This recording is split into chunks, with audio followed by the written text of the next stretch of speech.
Hello, my name is Jody Scholes, and I am your instructor for the MBLEx review course. Welcome! Welcome back! Woohoo!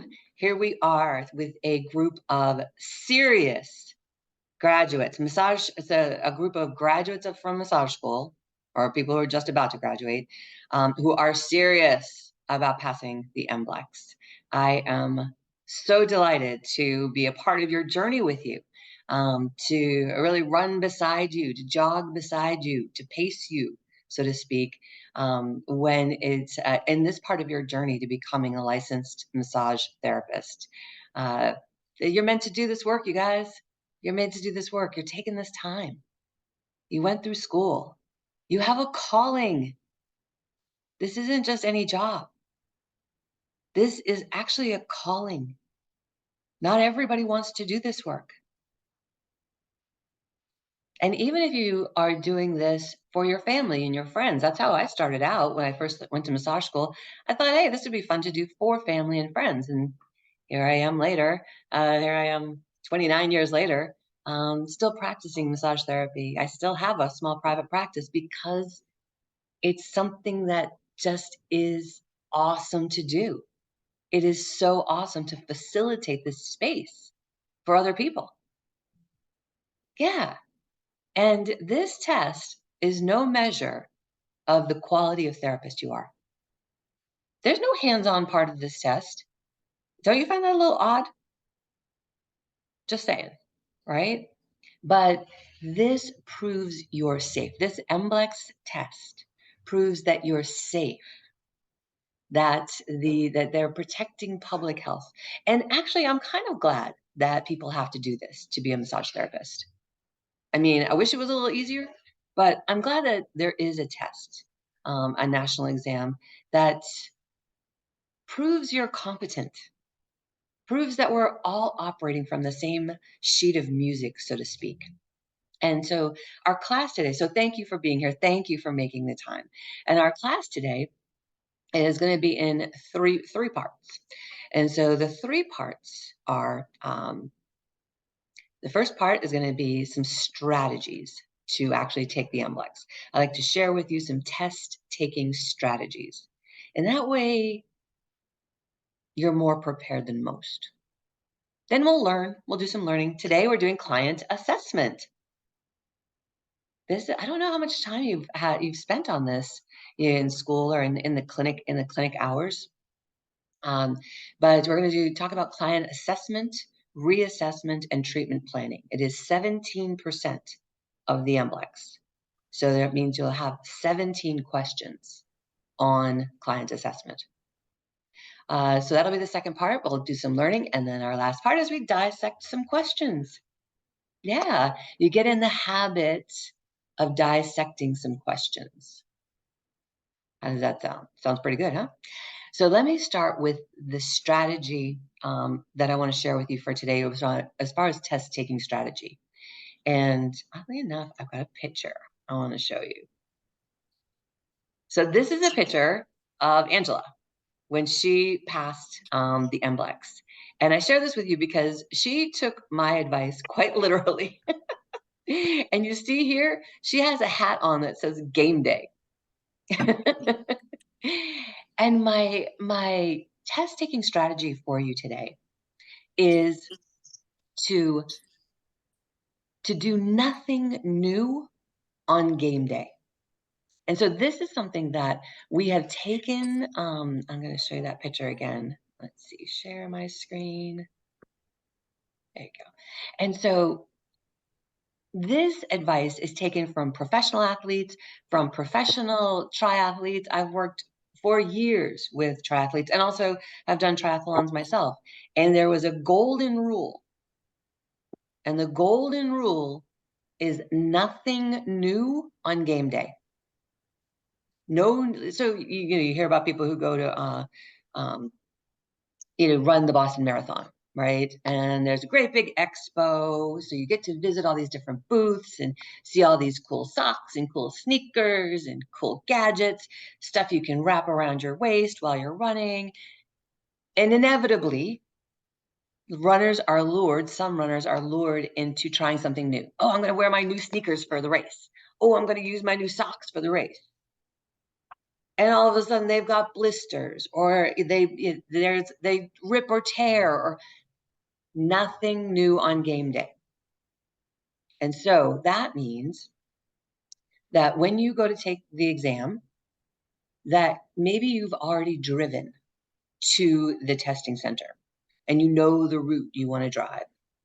I don't want you to have anything new to eat within like 24 hours of your test, because if it's new, then your stomach might get upset. So nothing new on game day. No, like so you get what I'm talking about. You want to have things that are really predictable. You want to be able to control what you can control on game day. So controlling what you can control, what you eat, how much sleep you get the night before, who takes you if you're driving alone, or who takes you to your test. So controlling what we can control on game day, because there's inevitably going to be something that kind of like surprises you. For me, when I went to take the MBLEx, I didn't realize that they were going to be like so strict. I had on, well, for example, if you wear glasses, they will have you lift your glasses and check the sides for recording devices. I wore a ring. That was a big old ring that day. And they actually inspected my ring, thinking it was a recording device. I mean, I was like, am I visiting a penitentiary? Like, what is going on? And it kind of,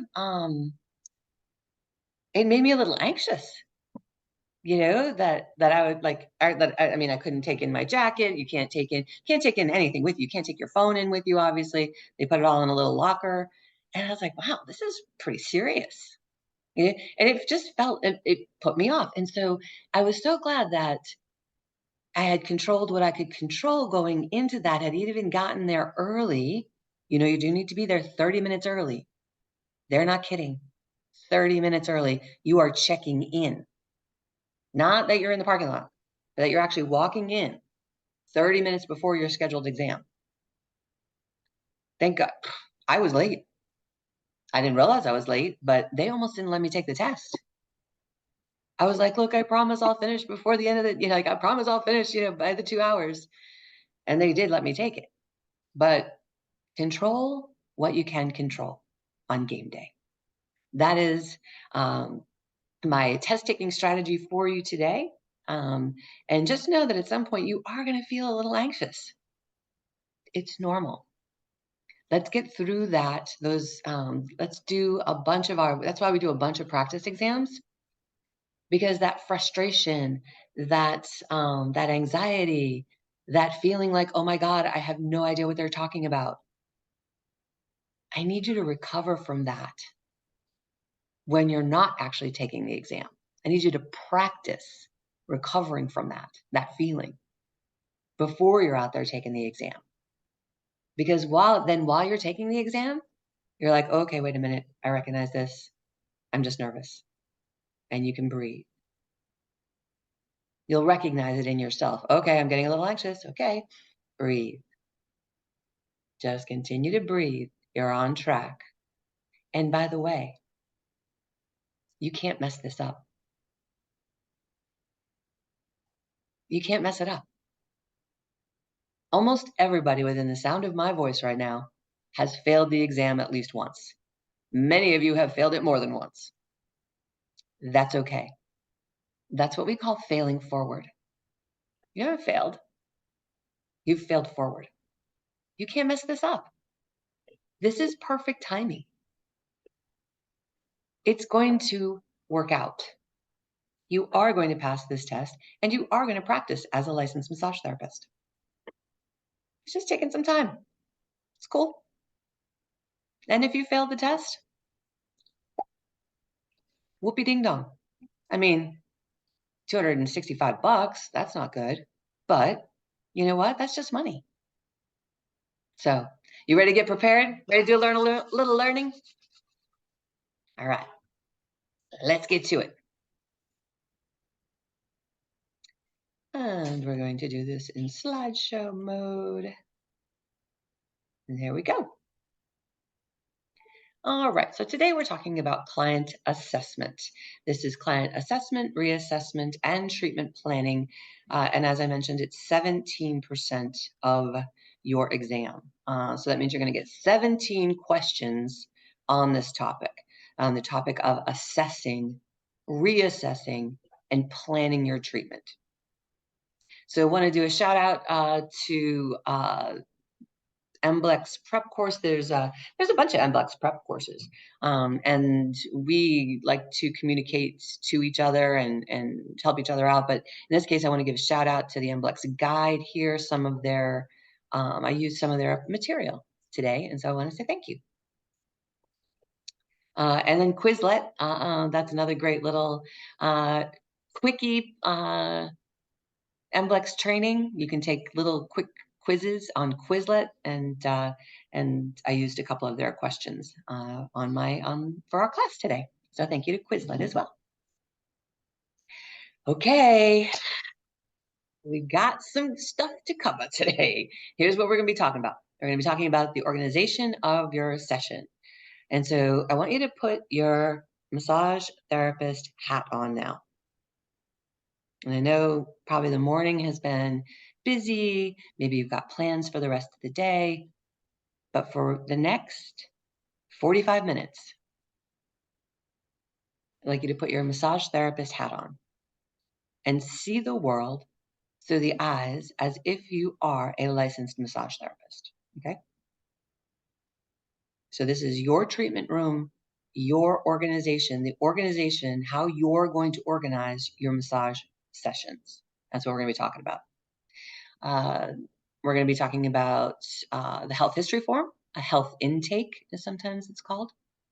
So we're going to talk about the client consultation and evaluation, written data, the data that they give you on the health history form. We're going to talk about doing a visual assessment. We're going to talk about palpation as an assessment tool. We're going to talk about range of motion as an assessment tool. And then you're going to get to use your clinical reasoning to apply what you have been told to design a treatment, to organize your massage session. What are you going to focus on? And that means that you're going to take some knowledge in, and what's going to come out is your plan. All right. So let's talk about what is an assessment. And an assessment is basically, it can include the health history form, obviously. And guys, gals, everybody got to do a health history form. I'm sorry. Everybody got to do a health history form. The reason being, let me do this. There we go. Get this out of the way. The reason being is clients don't always remember like all of their health history, and that form helps them to jog their memory. So every client gets a health history form. And one time I was seeing a client at their home, and I got there, got my table set up. She was already in her robe, and I didn't do a written health history form. I hadn't sent her the paperwork ahead of time. I do that now, and I don't start work with a client until I have it. Because as I was finishing the session, yeah, she tells me, well, I'm palpating her skull, and it just feels really odd. It's not smooth. It's lumpy and bumpy, like right here.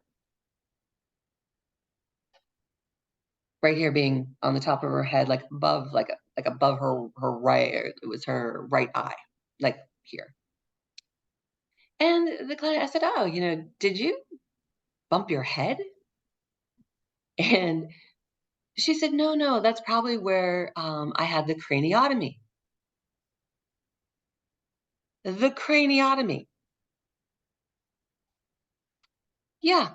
That would have been good to know prior to starting the session, right? Yeah. So everybody gets a health history form. So this but your health history form and can include discussion. It can include a postural analysis, a gait analysis.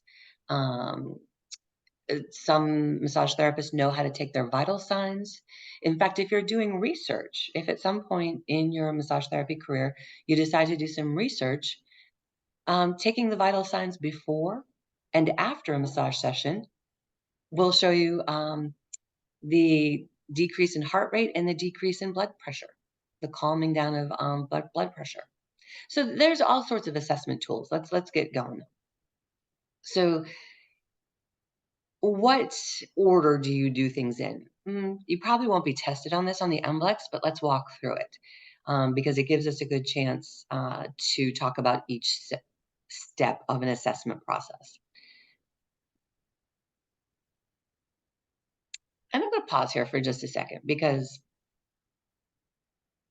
if you go to work for someone else, say you go to work for a franchise, there's not a whole heck of a lot of time in between clients, right? I mean, some franchises book you every hour on the hour, you do a 50-minute session. That's not ideal. Just saying. It's not ideal. We need some time to do an assessment. Do your best to work with the timing, work with the manager, work with the person that you're working with. Do your best to give yourself time to do a proper assessment. Now, massage therapists have told me that that they like to be booked every hour on the hour. You know, oh yeah, no, Jody, it works out great. I'm so efficient. I can see 5 clients in 5 hours. Okay. Is that how you want to interact with your clients? I mean, it feels a little bit like a conveyor belt to me. Are you building relationships with these clients?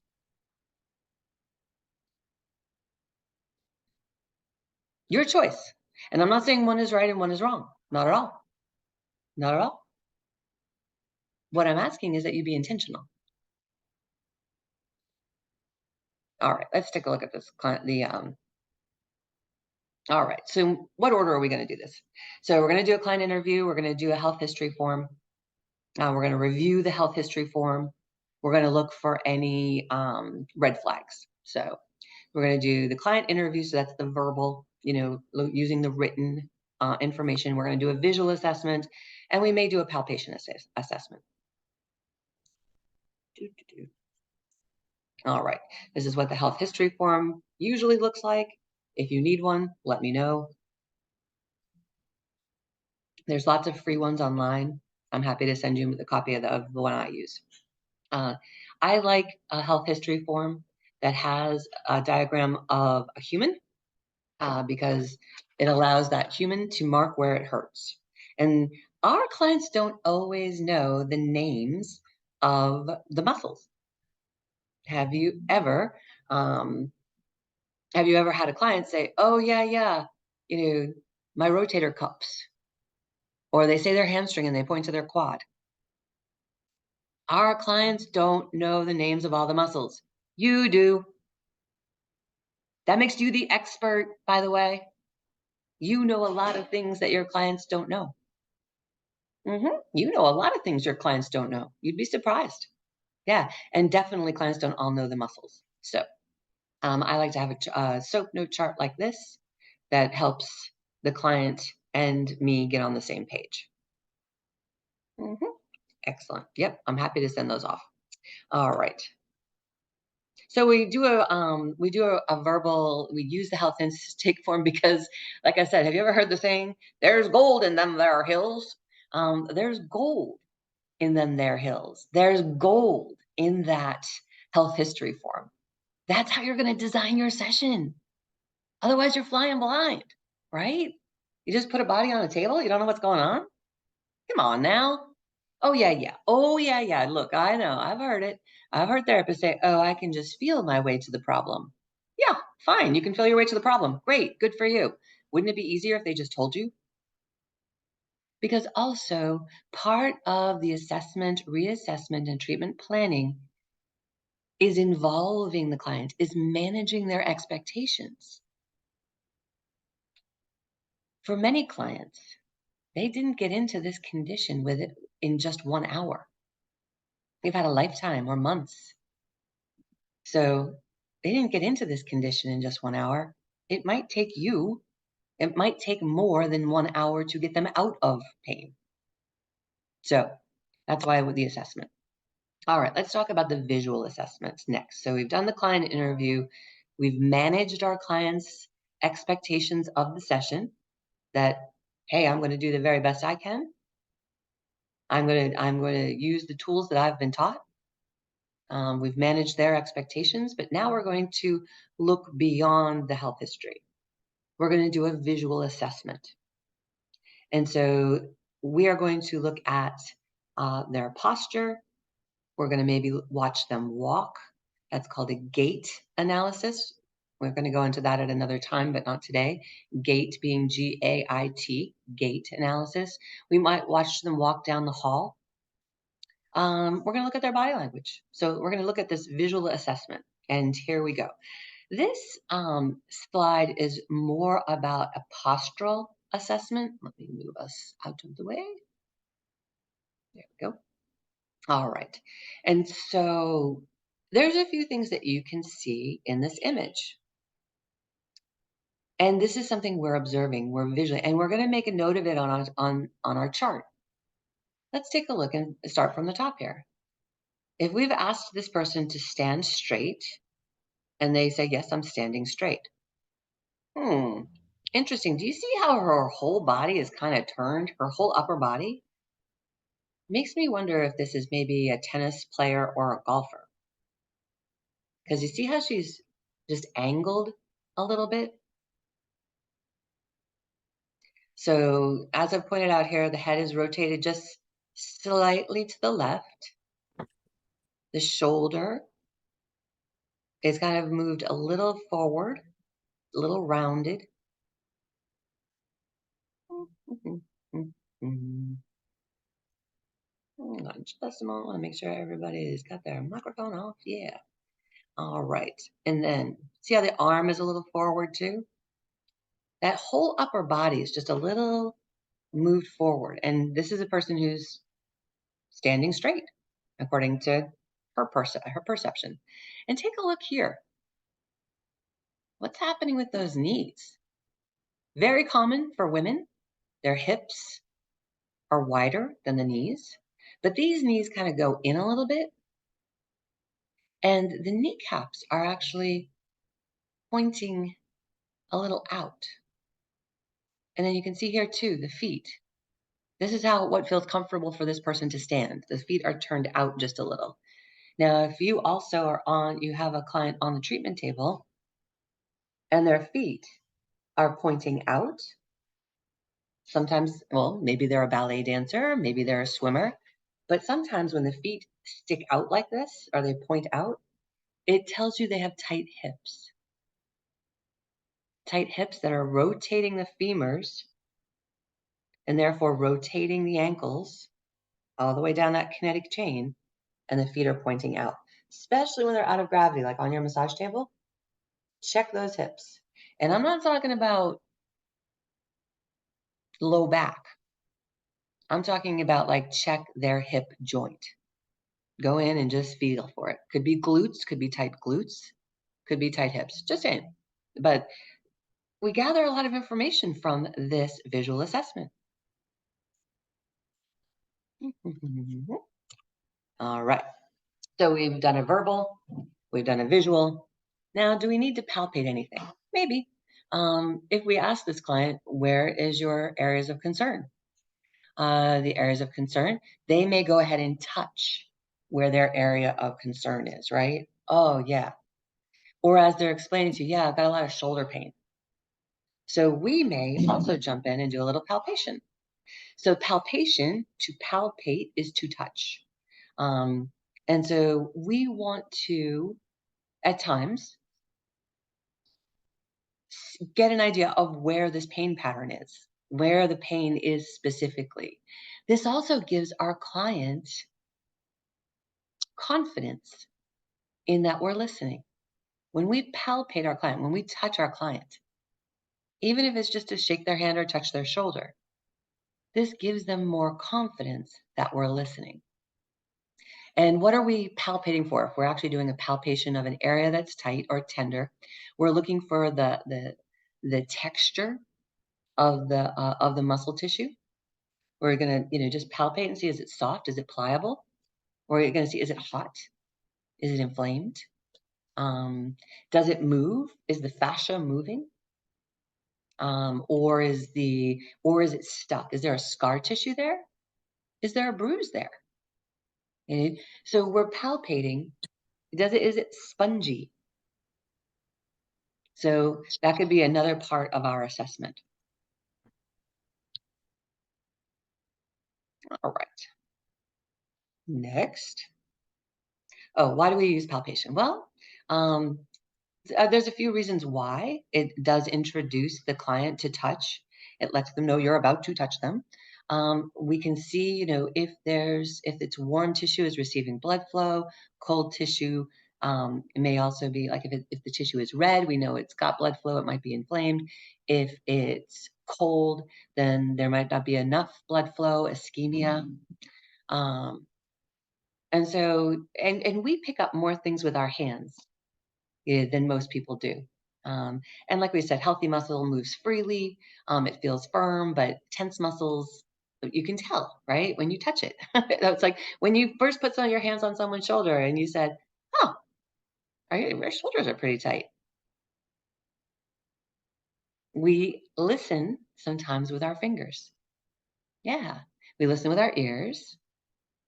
We listen with our eyes, but we also listen sometimes with our fingers.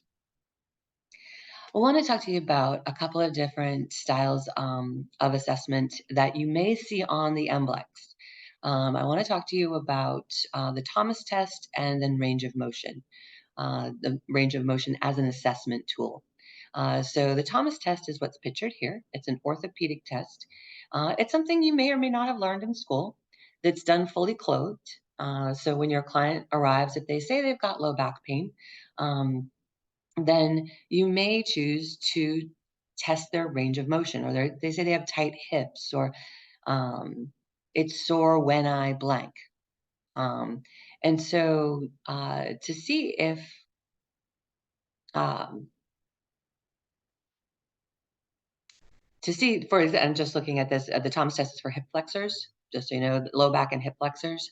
And so you can see here, and you can try this on yourself even. You lay down, keeping your knees bent and off the massage table here. And then we ask the client to go ahead and bring one knee towards their chest. And then we see what happens. If the leg stays on the table, then hip flexors are not tight, they're normal. But if this client, when they bring their knee, or when you bring your knee to your chest, and the other leg goes up, then that's an indicator of tight hip flexors. It's a special test. It's called the Thomas test. And it's something you can do just to see. We used to do it with soccer players. I worked for 10 years with professional soccer, with DC United, Major League Soccer. I was their massage therapist. And so we used this test to test for tight hip flexors, and then we assess, and then we plan the treatment, right? So we would use heat, we would use jacuzzi tub, and we would use massage to help with the hip flexors. All right. Now let's take a look at range of motion. So range of motion is the normal range in a joint. So when there is restricted range of motion, is when we know there's muscle tightness. Makes sense, right?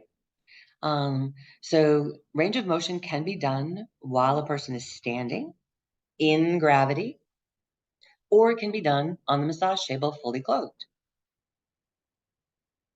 And this is something you can play with. I mean, if you are trading massage, or maybe you have a family member or a friend you give massage to, check their range of motion. Just see. And then maybe check it again when you're done to see if it's improved. This is an assessment tool you'll want to understand, though, because this does come up on the MBLEx. There are two types of range of motion. Passive, well, there's actually a bunch, but let's walk through them. Passive or active, or active assisted. So we've got passive range of motion, active range of motion, and active assisted. Let's take a look. Passive range of motion. This is when I move you. I put you on the massage table. I say, okay, I'm going to move. I am going to check. I'm going to move your arm. We're seeing a picture here of a knee, of a leg. But say I'm going to move your arm. I'm just going to move your arm. Don't help me move it. That's passive. The client is passive, and I am moving their arm. So I am helping. They're not helping me at all. And the point of this is to see where the end of the range of motion is. So you're looking for the end feel or where there's pain. Is there pain during passive range of motion? There's pain during active range of motion. We'll talk about that in just a moment. But we're looking to see what is the maximum range of movement that we have in this joint right now. And sometimes for a shoulder, right, they can't lift above their shoulder. They say, oh, no, it hurts. Yeah. Okay, so they have restricted range of motion in the left shoulder. You're following me here, right? Let's look at active range of motion. Active range of motion is when the client moves themselves. You instruct your client, go ahead and raise your hand to the side, palm down. Go ahead and raise overhead. Right. Okay, reach across. Is there pain in any of those movements? And we're seeing if they can do it. This is not diagnosing. This is not diagnosing an injury. This is not prescribing exercises, both of which are out of the scope of practice. So hear me, because this has been a test question on the MBLEx. Is it within the scope of practice to diagnose an injury? It is out of the scope of our practice to diagnose an injury. We can assess, but we cannot diagnose. We are not allowed to tell people, you have an injured rotator cuff. Nope, absolutely not. We can say, based on my assessment, I believe that there's an issue with your rotator cuff. There's a big difference, right? And this is staying within the scope of practice, staying within our assessment abilities. Now, you may never assess a shoulder like this. That might not be your style. That's cool too. If the test question comes up, I want you to be prepared. Let's talk, okay, so let's just review passive range of motion. I move you. I say, be like a rag doll. I move you. I want to get the end feel of where, how well is that? Is there any clunks or bumps? So like, for example, with this image that we're seeing here, the therapist is moving the leg. Looks like maybe there was a knee issue. Now, I would instruct the client not to help and just let me go through. But as long as the client isn't helping to move, he can keep his hand there. Sometimes it just feels more comfortable. So that's me moving the client. Yes. And active range of movement, I'm not involved. Raise, the client is moving themselves. Now, there is one other I mentioned that's assisted active. And what do you think that is? I'm assisting. Right. So maybe they can't get their hand over their head. Like, oh. Okay, wait a minute. Let me help. That's assisted active range of motion. So just so you're familiar with the terminology. All right, 2 other terms I want to cover with you, and that is signs and symptoms. Please be careful when you're taking your tests, when you're taking your practice exams, when you're taking the MBLEx. Please read carefully whether it says a sign or a symptom. Signs are like what you see outside. We can read them, we can see them. It's a sign. Red, hot, inflamed, red tissue that's swollen is a sign of inflammation. It's a sign of infection. It's a sign of different things. So that you can see it, you can feel it, you can measure it. You can see it like outside, like I can see it on you. So examples, we can take your blood pressure, your heart rate. I can see forward head posture, right? So do this right now. Take your fingers, push your chin back. Make sure your head is above your spine. Because on the computer, on the phone, we're all like doing this, right?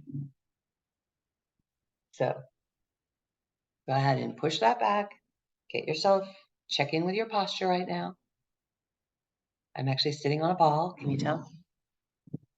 Yeah. So just check your posture right now. So there's a string. Imagine a string on the top of your head, just lifting you up a little. Shoulders drop down, sternum towards the sun. Good. So we can, another sign is if we look at their gait, if their gait analysis, if their gait, we can see they're walking funny. Have you ever said that? Or ever thought that to yourself? You're like at Home Depot or at the grocery store and they're like, oh, he's walking funny. It's a sign you're becoming a massage therapist because you're seeing the signs. So the tissue could be cold, it could be hot, you could see a rash. Those are all signs. Let's look at symptoms. Symptoms are what our client tells us they're experiencing. They're felt by the client. I feel nausea. I feel thirsty. I feel tired. And they're usually feeling things.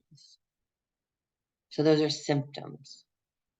So signs are things I can see. Symptoms are what the client is telling me they're experiencing. There's a difference there. One is objective and one is subjective, right? So objectively, I can see signs. Subjectively, my client is telling me their symptoms, what they're experiencing. Good stuff, right? All right. Next, we're going to talk a little bit about contraindications.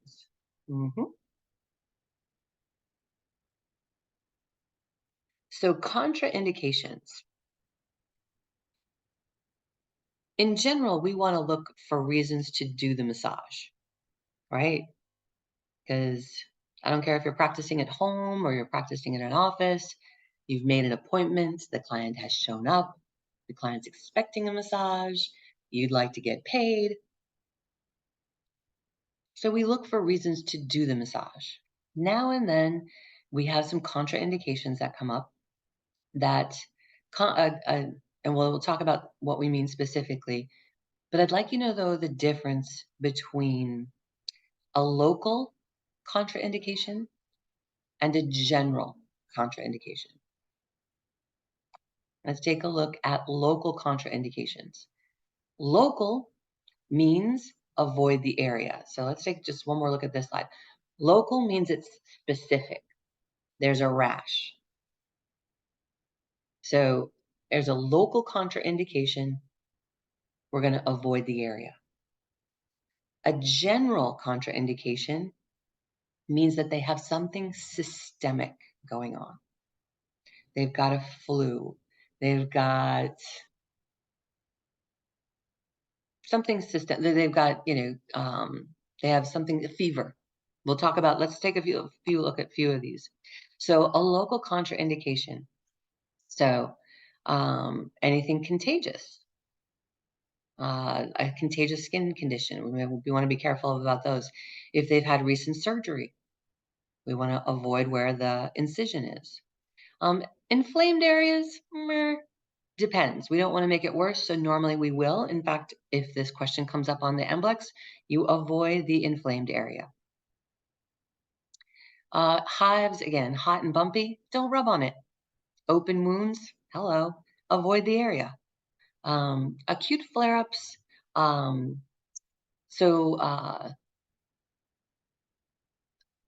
rheumatoid arthritis is a completely different beast.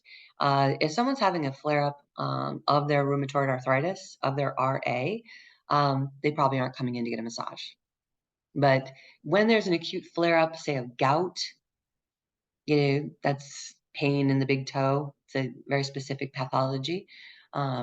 We avoid the area. You're not going to rub on a toe with gout to make it better. It's not going to get better. Not from that. So we avoid the area. We want to avoid rashes. We want to avoid areas of neuropathy. We can lightly massage them to help with the sensation, but neuropathy is when they have lost sensation. So you can massage it, but lightly. Sometimes, though, we want to just avoid the area, depending on why there's neuropathy. Frostbite, burns, don't massage it. You can give the person a massage if they have a burn. Hello, right? But we don't want to rub on the burn. Sunburn, too. You got to have to gauge. Is that something that's going to feel good or make it worse? Is it going to feel good or make it feel worse? Athlete's foot, contagious. So avoid the area. If you decide you want, like, it just, depends on how bad the athlete's foot is, right? And maybe you don't even know. But all of these are very good reasons not to touch your face during a massage. Yeah. And to make sure you use sanitary hand washing techniques before and after your massage. Varicose veins, avoid the area. Psoriasis, avoid the area. It's usually that flaky skin. Psoriasis, this is a picture, if you haven't seen one, of what that looks like. This is called plaque psoriasis. And it's usually just, they don't want you to rub on it anyhow. It is not a general contraindication. You will have to talk to your client about it. They obviously will know that they have it, and maybe you just avoid the area. So, for example, you wouldn't be massaging on these arms. Just saying, because it's uncomfortable, right? Hot, red, bumpy. We don't want to make it worse. Work with your client on that. If you get this question on the test, you avoid the area. Psoriasis isn't contagious. They actually can benefit a lot from getting body work, as long as it doesn't increase the itching or irritation. So, again, that is an ongoing assessment, right? It might be it might be not so good one day, but good another day. Psoriasis is affected also by the level of stress in a person's life. So this would be a discussion with your client when you have this happen. But for the test, if you are asked, a client arrives with psoriasis, it is a local contraindication. Okay, so general contraindications. Sometimes they're called general, sometimes they're called absolute. It means that based on your learning, the condition could be worsened by the massage. All right, let's take a look at a few general contraindications.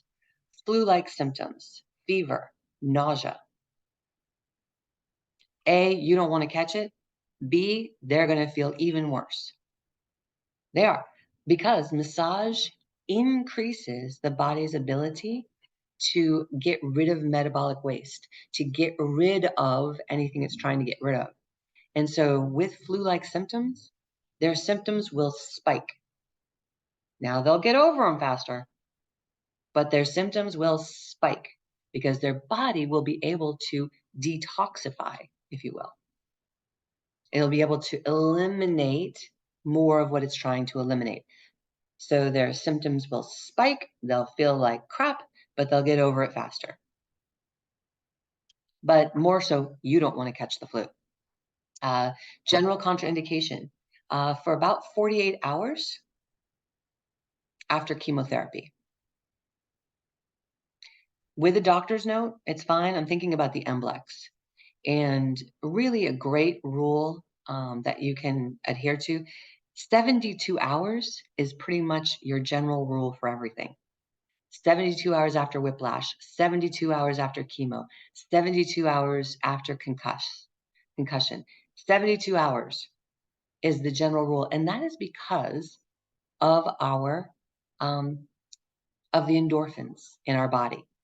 So after concussion, after whiplash, after any motor vehicle accident, and specifically after chemotherapy, that's because of the chemo. But the reason 72 hours is that is the average length of time until all of the endorphins are out of our body.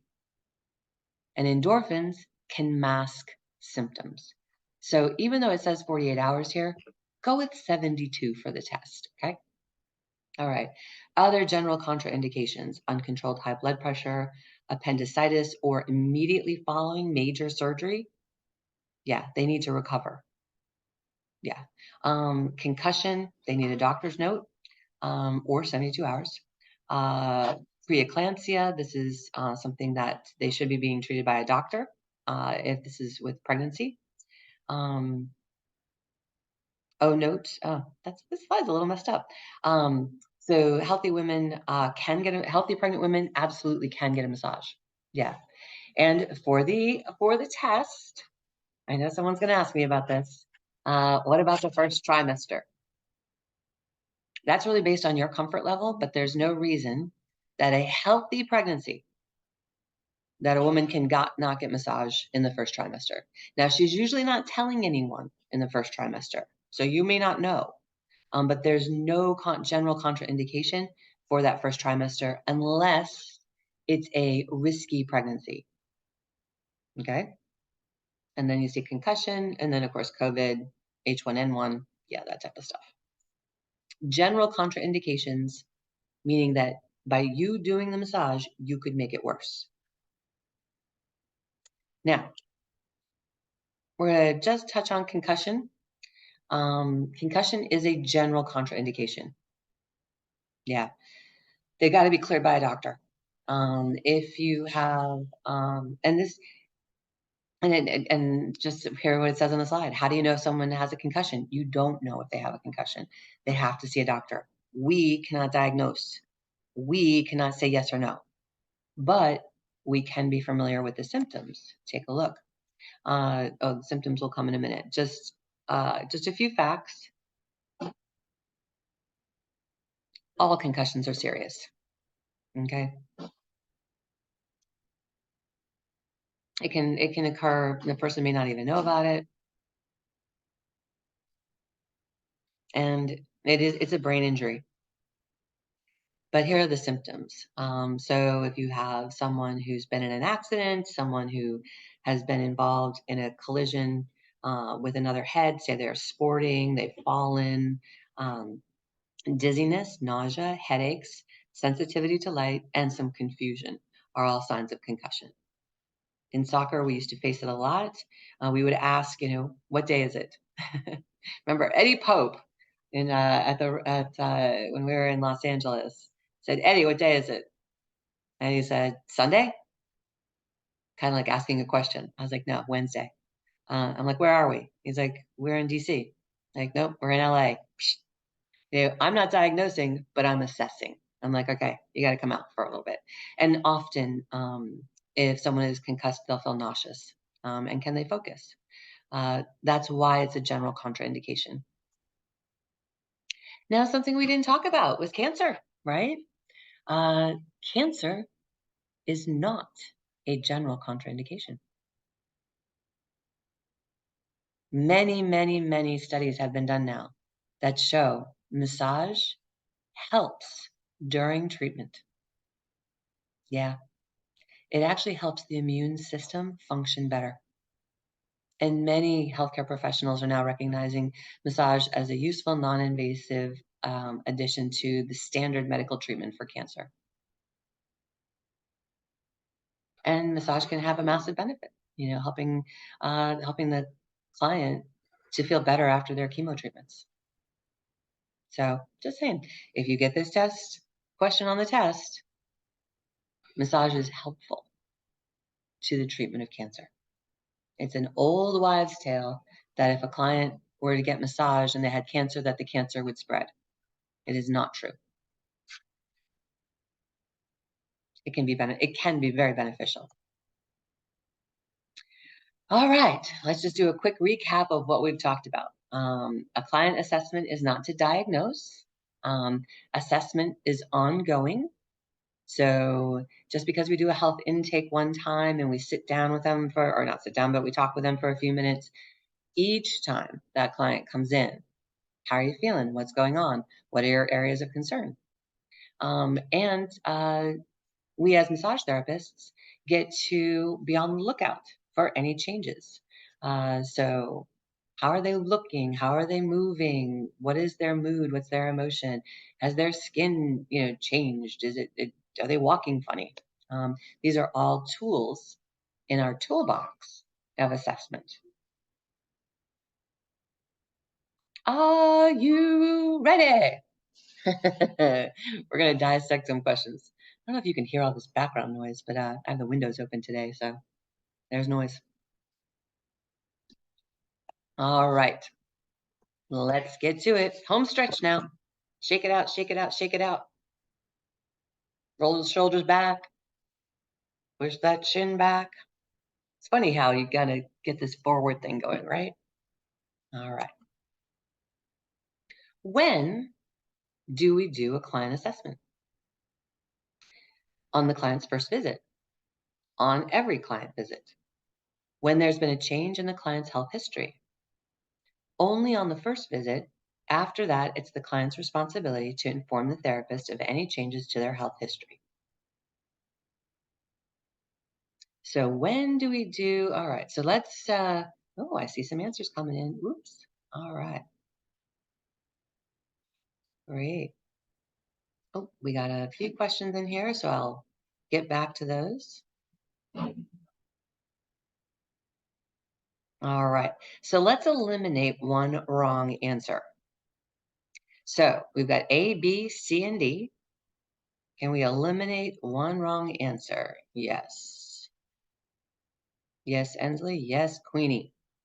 So the wrong answer we are going to eliminate is letter D.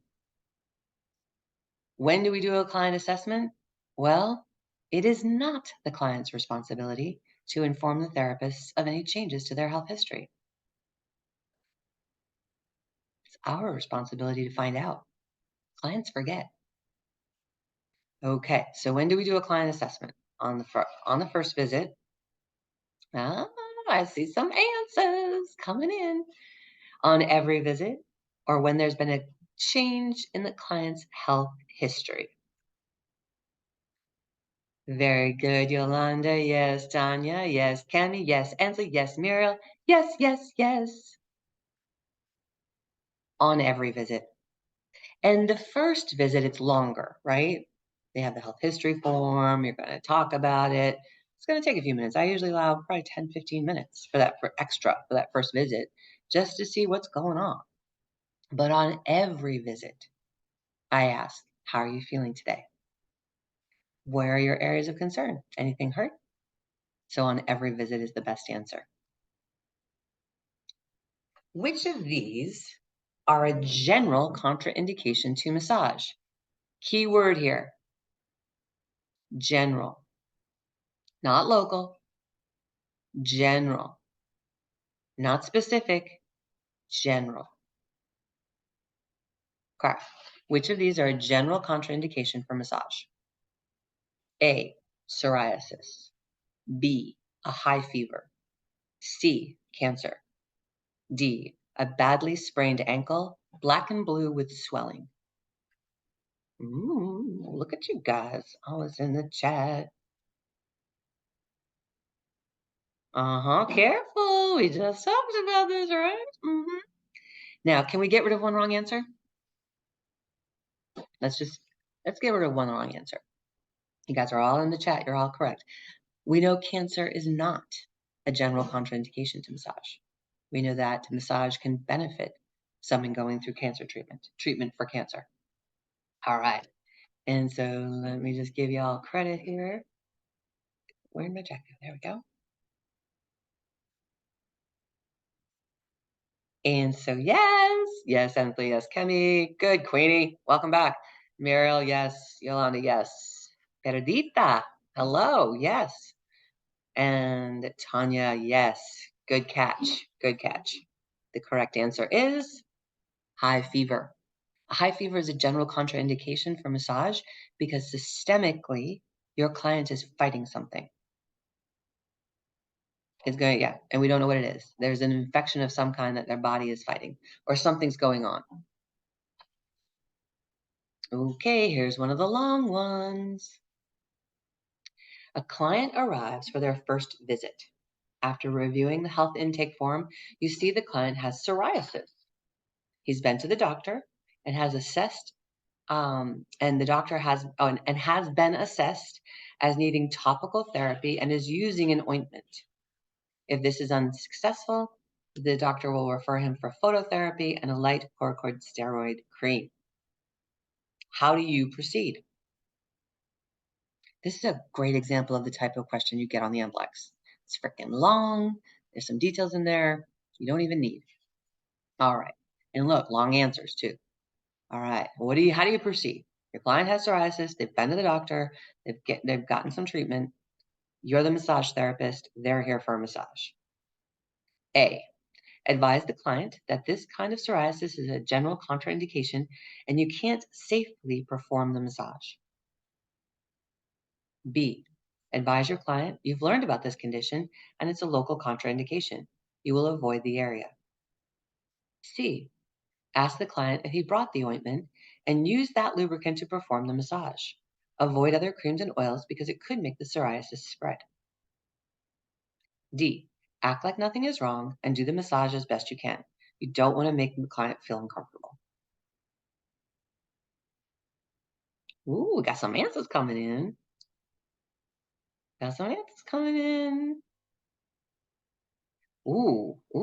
Okay. So let's eliminate one wrong answer. We've got a whole host of different answers coming in.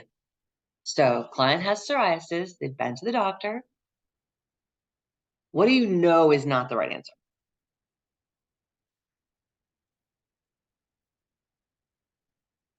Good. Yes, good. So Vanessa, letter D is not the right. And Queenie, D. No, Ensley, D. Yolanda says, don't choose C. Queenie says, no D. Yeah, the wrong answer is D. Kemi, yeah. All right, so let's go ahead and eliminate D because you don't just act like nothing's wrong.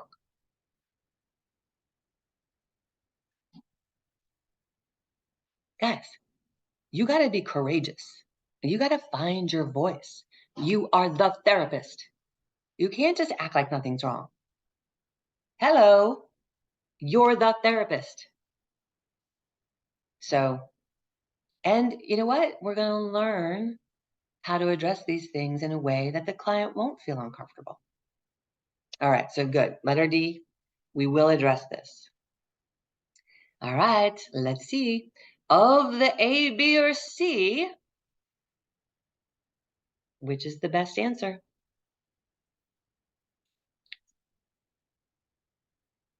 Tanya, Ensley, Queenie. Yes. The best answer is letter B. Advise your client that you have learned about this condition and it's a local contraindication. You'll avoid the area. Yeah. We never said anything about how other cream or oil could make psoriasis spread. That is actually not true. That's just there to throw you off. Yeah, and I don't know. I don't want to use the cream he's using. I want to use my cream. I want to use my oil. All right. Good job, you guys. Next question. Ooh, we're a little behind. Sorry about that. We only have 2 more. A client comes to you complaining of pain and dizziness when they turn their neck. They think the pain could be from a small motor vehicle accident. MVA is motor vehicle accident. Last week. When you perform your range of motion testing, you notice extreme muscle weakness and they have complained of difficulty swallowing. What should you do? A, treat them for whiplash and refer them to a chiropractor. B, thoroughly document the initial assessment and refer the client to a physician for assessment before massage treatment. C, send them to a physical therapist. D, refer them to another massage therapist. Okay, what do you know is wrong?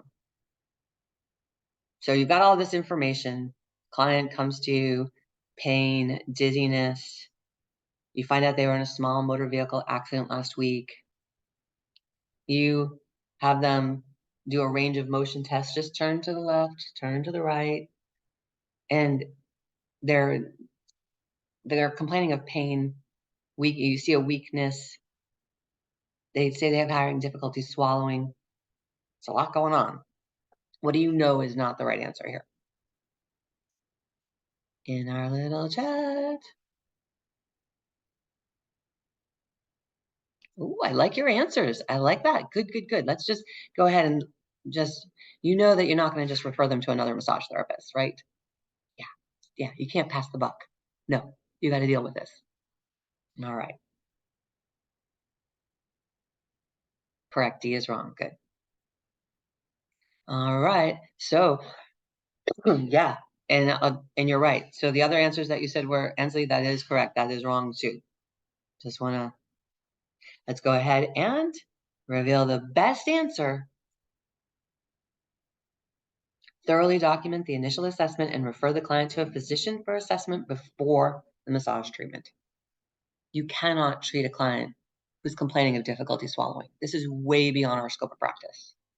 We don't know if they have whiplash. The motor vehicle accident was last week. It didn't say 72 hours. Unfortunately, because of the symptoms and the signs, mostly the signs, because of these, how this client has been described, you do not want to do that massage. Nope, sure don't. Let them go see a doctor and let the doctor say it's okay for them to get a massage and then proceed with caution. But the best answer, which is the MBLEx answer, right? So the best answer, refer them to a physician. They need a note. Okay, final question. What does SOAP stand for? Oh, we didn't even talk about this. Uh-oh. All right. I bet you remember, though. I bet you remember. Okay, so what does SOAP stand for? It has to do with a health intake sheet. All right, I see some answers popping in. Ooh, careful, careful, careful. Careful. Okay, so can we eliminate one wrong answer? Let's see. Okay, so subject, object, let me read them to you. Subject, object, assess, and plan. Subjective, objective, assessment, and protocol. Subjective, objective, analysis, and plan. And the last option, letter, is subjective, objective, assessment, and plan for future treatment. Okay.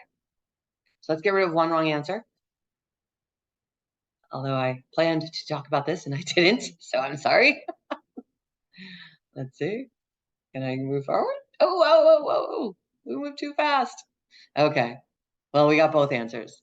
So protocol is not what the P stands for. Plan is what the P stands for. So the correct answer is letter D, subjective, objective, assessment, and plan for future treatment. Good, good, good, good, good, good. B is wrong, correct. That is right, yeah. So, and these are, yeah. So this is subjective. We talked about it a little bit with signs and symptoms. So subjective, what did the client tell you? Objective, what did I see? Assessment, we write an assessment of our treatment. So assessment is done after the session. It is not, we've done our subjective, objective, the assessment, even though we talked about the assessment being the whole thing, right? We write an assessment after the treatment is done, because then we also include the plan for future treatment. And let me challenge you on that. What's the plan?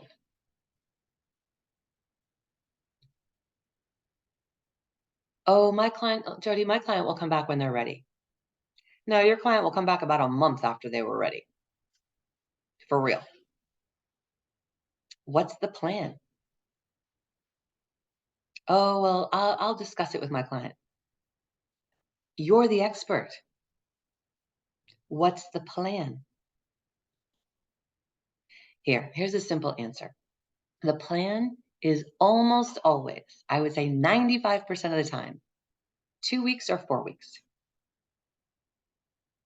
That's the plan. Are they coming back in 2 weeks or 4 weeks? Now, on occasion, you get somebody who's in a lot of pain. They want to come maybe back that same week. Maybe they want to come back the next week. I have many clients who are weekly clients because they believe in the benefits of massage. They feel so much better. It helps them with their workout routine. It helps them recover. Sometimes they want to come every week. That's great. But in general, almost always pick 2 weeks or 4 weeks. That's your plan. Now, if you have other more details that you want to put in your notes, great. Oh, go ahead and treat, the Achilles tendon. Oh, spend more time on the lower back. Client needs bolsters. That's, I like to write that in my notes so I remember for next time. Client needs bolsters for under the shoulders. So let me challenge you to think about the plan. Okay? Yay! That is our lesson for today on client assessment. So we've got a couple of notes in the chat. Let's see the other questions. All right. All right. Plan for future visit. Yeah, there. Yep, exactly. When you want to see them, goals for the next visit. Good.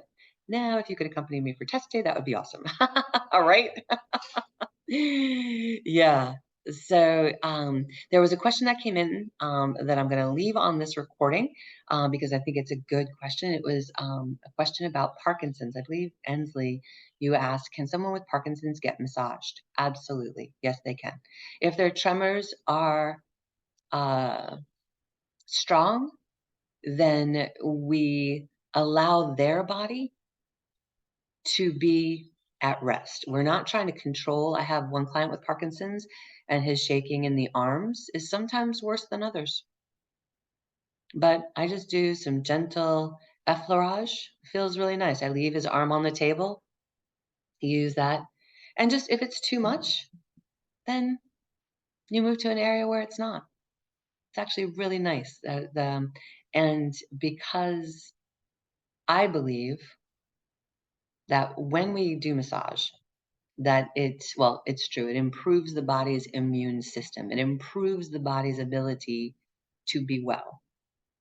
And so as long as the tremors, we're not trying to like hold a shaky arm, right? It is lay it on the table and do the best you can. So yes, absolutely. Any other questions? Well, you know what? Let me wrap up the recording and I'll stay on for questions. Thanks so much for being here today and studying client assessment, reassessment, and treatment planning. My name is Jody Scholes. I am your instructor for the MBLEx review course. We'll see you again real soon.